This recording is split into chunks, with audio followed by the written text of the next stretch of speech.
اعوذ باللہ من الشیطان الرجیم بسم اللہ الرحمن الرحیم جزا اللہ عنا سیدنا محمد صلی اللہ علیہ وسلم آلہ یا ربی صلی وسلم دائما ابدا اللہ حبیبک خیر خلق کلہم۔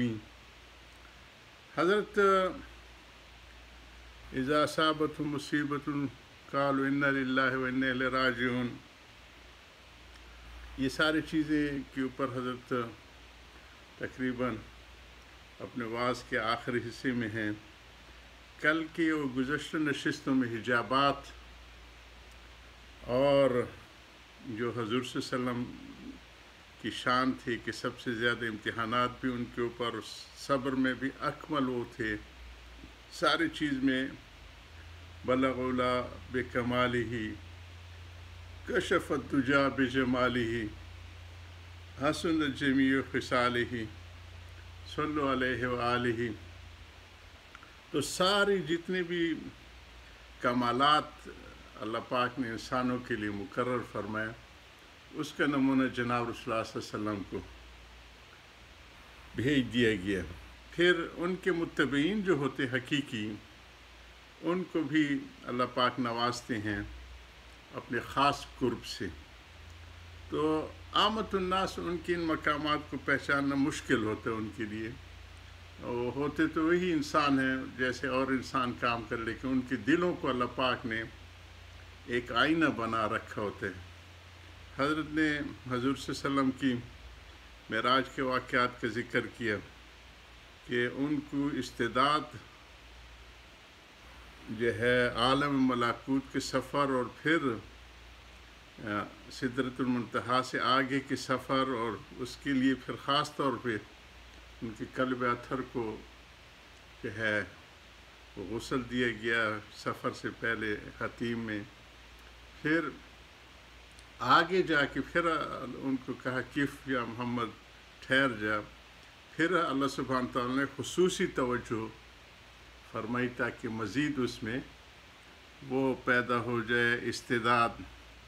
یہی حال اہل اللہ کا ہوتا ہے، ان کو جب کثرت ذکر اور دوام طاعت حاصل ہو جاتی ہے اور ادھر سے قبول و رضا حاصل ہو جاتا ہے، تو ان کو پھر اللہ پاک بہت نوازتے ہیں، ان کی زندگی جو ہے اللہ سبحانہ تعالیٰ ایک مثالی بنا دیتے ہیں۔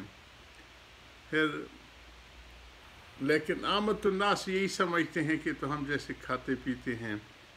دو واقعات مجھے اپنے حضرت کی تعلیمات سے، ایک حضرت باقی باللہ رحمہ اللہ کا، اور دوسرا ہمارے علاقے میں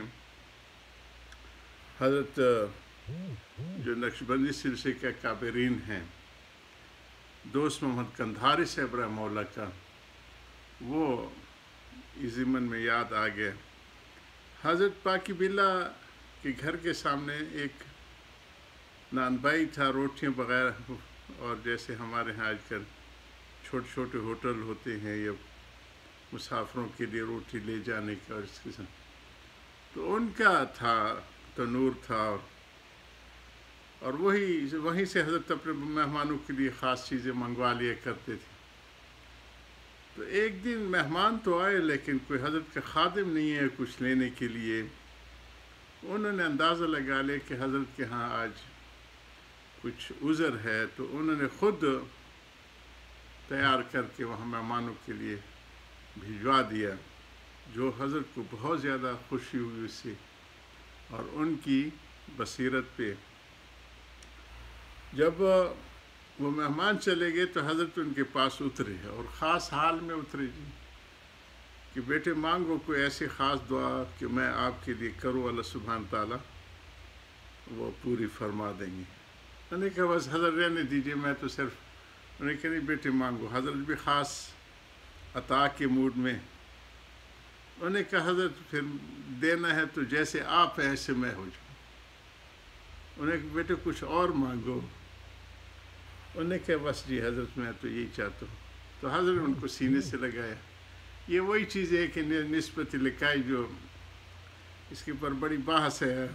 حضرت ہمارے شیخ العزیز شیخ زکریا صاحب رحمہ اللہ اس کے اوپر پورا رسالہ لکھا ہے نسبتوں کے اوپر، اور وہ تفسیر عزیزیہ سے لیے ہے. تو جو جبریل امین کی ملاقات تھی تو انہوں نے سینے سے لگائے، انہوں نے کہا کہ اقرا، تو انہوں نے کہا لیس بقاری، تو پھر حضور صلی اللہ علیہ وسلم سینے سے لگائے. تو یہ لکائی نسبتیں ہوتی ہیں جو منتقل کی جاتی ہے اہل اللہ کی طرف سے، اور لیکن پہلے اس کے لیے استعدادیں ہوتی ہے، جیسے کہ حضور صلی اللہ علیہ وسلم خود کئی ہفتے وہاں غار حرا میں کعبے کے اوپر جو ہے توجہ دے کے اور مراقبہ اور یکسوئی میں رہے. اس کے بعد اور وہ خود ان کو تو کمال، انسانیت کے کمال کی ساری چیزیں حاصل تھیں. تب جا کے جبریل امین نے یہ نسبت لکائی آ کے وہ کی. تو یہی چیز پھر حضرات اکابرین میں بھی چیز ہے. تو انہوں نے اس نان بھائی کو اپنے سینے سے لگایا اور واپس آ گئے. آنے والے دیکھتے تھے کہ وہ تو نان بھائی کی بالکل سب کچھ بدل گئی، شکل اور ان کا جیسے ایک صحابی رسول کے ہو حضور صلی اللہ علیہ وسلم جیسی شکل ہوگی. ہمارے اکابرین کے خدام میں سے بھی ایسے ہی ہوتا ہے، بندے کو جب دیکھتے تو کہتے کہ حضرت مولانا فقیر محمد صاحب کی وہ جو ہے شبات، اور بعض حضرات مولانا حسن جان صاحب کی. باہر کے اللہ ہمیں اپنے اکابرین کے نقش قدم پہ چلائے اور ان کے ساتھ محبت اور اطاعت اور عظمت کا ہمیں تعلق عطا فرمائے. تو وہ صرف 2-3 دن زندہ رہا، پھر انتقال کر گئے. یہی حال ہمارے دوست محمد کندھاری صاحب رحمۃ اللہ کے ساتھ ہوا. اس زمانے میں لوگ رفع حاجت کے لیے باہر جاتے تھے، اور حضور صلی اللہ علیہ وسلم کے زمانے سے یہ چیز تھی، اور تو وہ ان کے اوقات مقرر ہوتے تھے. ایک جو ہے پٹھان جھاڑیوں میں بیٹھا تھا اور چھرا لے کے بیٹھا، ناسمجھی کی وجہ سے. تو انہوں نے چھرا نکالا اور کہا کہ حضرت کہو کہ میں تمہارا خلیفہ ہوں، اور اس طرح روب دبدبے سے انہیں کہا. تو حضرت نے کہا بیٹے اس کے لیے تو صلاحیت پیدا کی جاتی ہے، ابتدا میں کثرت ذکر اور دوام طاعت، اور پھر ادھر سے قبول و رضا کا سلسلہ جب شروع ہوتا ہے تو اس پہ اکابرین یہ کرتے. ایسے نہیں ہوتا کہ انہیں کہ بس میں تو نہیں ٹلوں. تو حضرت نے ان کو وہی نسبت لکائی کی کوشش کی، لیکن دوسرے کے تیسرے دن وہ چونکہ استعداد نہیں تھی، ان کے انتقال ہو گیا. تو یہ چیزیں تو ہے. اللہ ہمیں اپنے اکابرین کی سچی تعلیمات پہ چلنے کی توفیق عطا فرمائے. تو حضرت اس کے آخری حصے میں پہنچے ہیں، حجابات کی بات ہوئی اور ان میں صابرین کی باتیں ہوئیں. آگے بڑھتے ہیں. یہ جملہ یا تو صفت مدحیہ ہے، تعریف کی گئی ہے اللہ پاک، یا صفت مقیدہ ہے کہ صابرین جن کے اوپر تکلیف آ جائے ان کی شان ہے، ان کے لیے بشارت. بہرحال اس سے ہر مصیبت کے وقت ان للہ پڑھنے کی فضیلت ثابت ہوئی. چنانچہ حدیث شریف میں ہے کہ حضور صلی اللہ علیہ وسلم نے چراغ گل ہو جانے پر بھی ان للہ پڑھا، کیونکہ یہ بھی ایک مصیبت ہے، اور اس سے معلوم ہو کہ روشنی بھی نعمت ہے. واقعی رات کو اندھیرے مکان میں جب چراغ روشن کیا جاتے تو جان میں جان آتی ہے، اندھیرے گھر سے وحشت سے معلوم ہوتی ہے.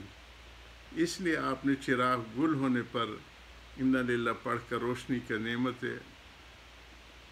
عظمیٰ ہونا اور اندھیرے کی مصیبت ہونا ظاہر کر دیا. مگر آج کل ان للہ بہت بدنام ہو گیا ہے. لوگوں نے اس کو مردوں کے لیے خاص کر لیا کہ جہاں کوئی انتقال ہو تو مردے کی خبر ہو تو یہ کہا جاتا ہے. گنگوا میں ایک لڑکا ہر بات پر ان للہ پڑھا کرتا تھا. تو ایک بڑھیا نے کہا بچے خدا سے خیر مانگی، تو ہر بات پر ان للہ پڑھ کر کس کو مارے گا؟ شاید بڑھیا کو اپنی ہی فکر ہوئی ہوگی کہ بس سب سے زیادہ میری عمر ہے. کہیں ان اللہ سن کر ملک الموت گھر میں نہ گھسے اور مجھے سب سے زیادہ عمر والی دیکھ کر اپنے ساتھ لے جائے۔ اسی طرح لا حول والا بھی بہت بدنام ہے۔ حضرت کی باتوں کو جاری رکھیں گے۔ وآخر دعوانا الحمدللہ رب العالمین۔